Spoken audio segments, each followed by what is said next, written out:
আসসালামু আলাইকুম রহমতুল্লাহি ওয়া বারাকাতুহু।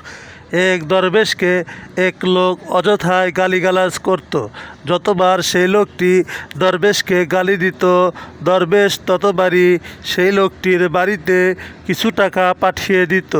দরবেশের এরকম উদারতা দেখে সেই লোকটি অবাক হয়ে বলতে লাগলো, সর্বনাশ, আমি দরবেশকে গালি দেই আর দরবেশ আমার জন্য টাকা পাঠায়। এই রকম একজন ভালো মানুষকে আমি আর কোনো দিন গালি দেব না।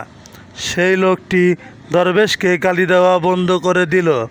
এইদিকে দরবেশও লোকটির বাড়িতে টাকা পাঠানো বন্ধ করে দিল। লোকটি একদিন দরবেশকে জিজ্ঞেস করল, হুজুর, আপনি আর এখন আমার বাড়িতে টাকা পাঠান না কেন?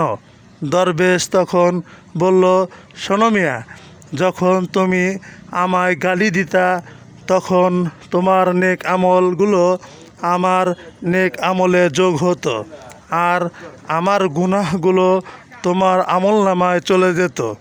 বিনা পরিশ্রমে আমি অনেক সওয়াব পেয়ে যেতাম, যার কারণে খুশি হয়ে তুমি আমাকে গালি দেওয়ার পারিশ্রমিক হিসাবে তোমার বাড়িতে কিছু টাকা পাঠিয়ে দিতাম।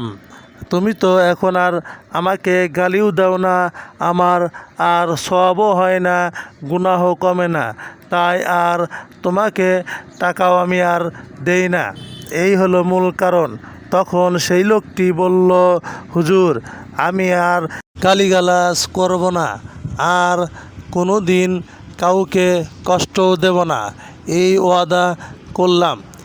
আল্লাহ তাআলা যেন আমাকে এই ওয়াদা মোতাবেক আমল করার তৌফিক দান করেন, আমিন। প্রিয় দর্শক, এরকম ভিডিও পেতে আমাদের চ্যানেলটি সাবস্ক্রাইব করুন, লাইক, শেয়ার, কমেন্ট করে আমাদের পাশেই থাকুন। ধন্যবাদ।